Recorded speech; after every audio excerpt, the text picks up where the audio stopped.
The story of South Korea.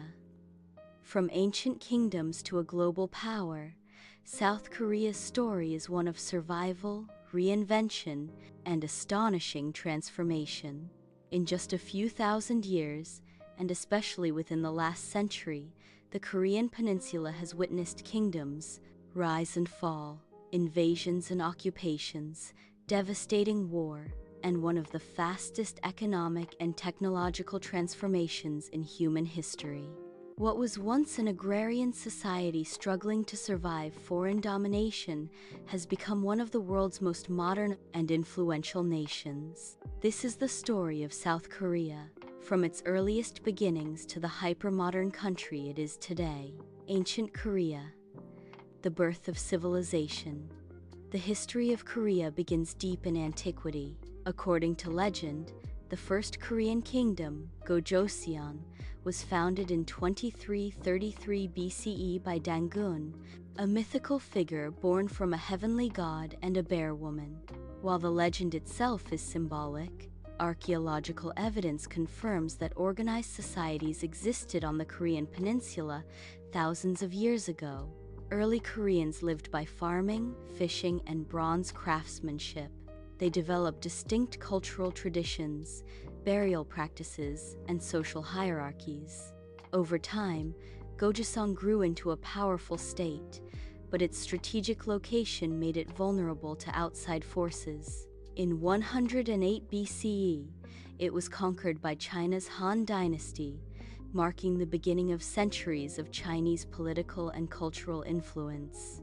The Three Kingdoms period, 57 BCE, 668 CE.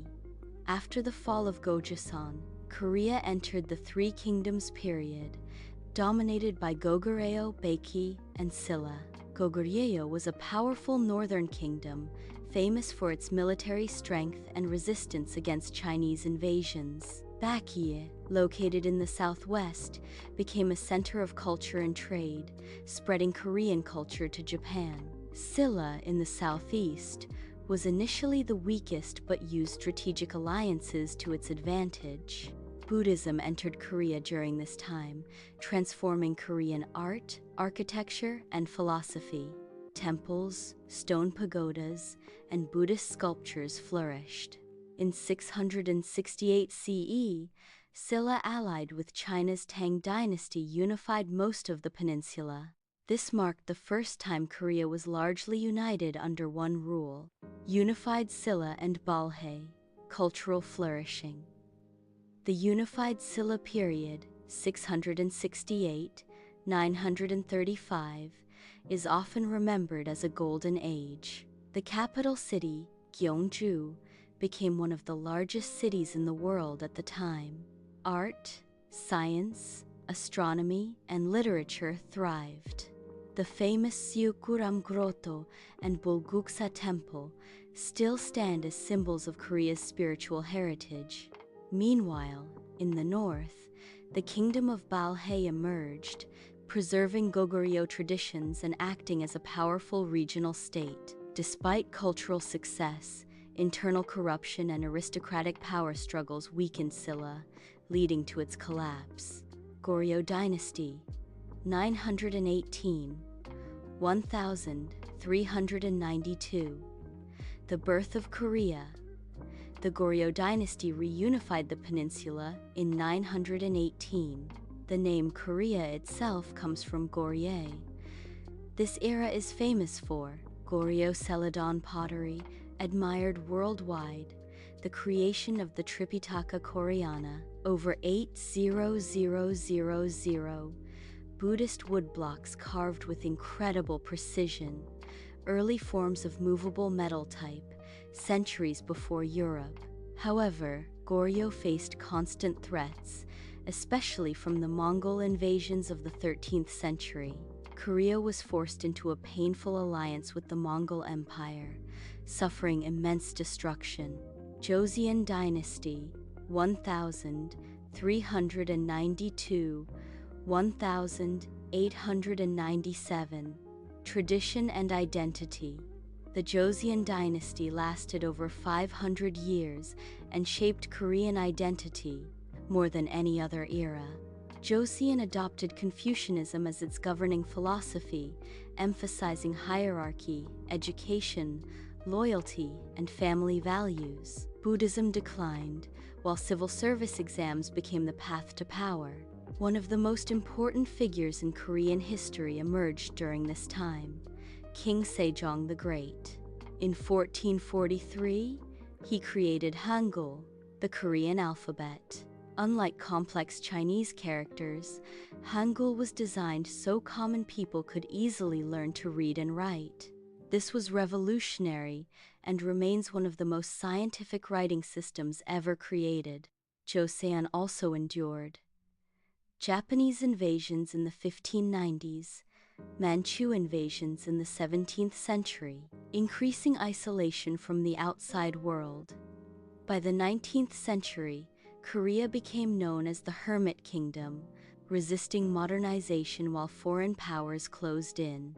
Japanese occupation, 1910–1945. A nation suppressed. In 1910, Korea was officially annexed by Imperial Japan. This period remains one of the darkest chapters in Korean history. Japan attempted to erase Korean identity. Korean language and names were banned. Cultural artifacts were destroyed, or stolen Koreans were forced into labor. Many women were forced into sexual slavery as comfort women. Despite brutal repression, Korean resistance never died. Independence movements operated secretly, and the March 1st movement of 1919 became a symbol of national resistance. Korea remained under Japanese rule until Japan's defeat in World War II in 1945. Division and the Korean War, 1945–1953. Liberation did not bring peace. After World War II, Korea was divided along the 38th parallel. The North, backed by the Soviet Union, the South, backed by the United States. In 1950, North Korea invaded South Korea, triggering the Korean War. The conflict was devastating. Cities were reduced to rubble, millions were killed, and families were permanently separated. In 1953, an armistice was signed, but no peace treaty. Technically, the two Koreas are still at war. South Korea emerged from the war as one of the poorest countries in the world. From poverty to progress, the miracle on the Han River. The decades after the war were harsh. South Korea suffered from extreme poverty, political instability, military dictatorships, yet something extraordinary happened. Beginning in the 1960s, South Korea launched aggressive industrialization under state-led development. Education became a national obsession. Infrastructure expanded rapidly. Export-driven industries were promoted. This transformation is known as the miracle on the Han River. Companies like Samsung, Hyundai, LG, and Kia grew from small local businesses into global giants. Living standards rose dramatically. Cities expanded. Technology advanced. By the late 20th century, South Korea had become a newly industrialized nation. Democracy in modern South Korea. In the late 1980s, mass protests forced the end of military rule. South Korea transitioned into a democratic system, holding free elections and expanding civil rights.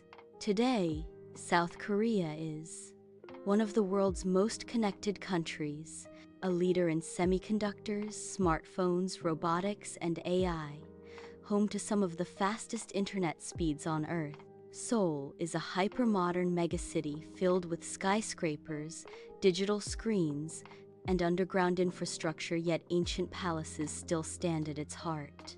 Culture, soft power, and global influence. South Korea's influence today goes far beyond economics. The Korean wave, Hallyu, has taken the world by storm. K-pop groups like BTS and Blackpink, Korean films winning global awards, K-dramas watched by millions worldwide, Korean cuisine gaining international popularity. South Korea has become a cultural superpower, shaping global trends while maintaining a strong national identity. A country between past and future, South Korea is a land of contrasts.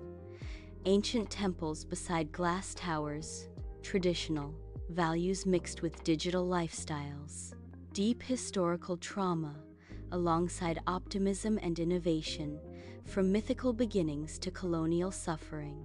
From war-torn ruins to technological leadership, South Korea's journey is one of resilience.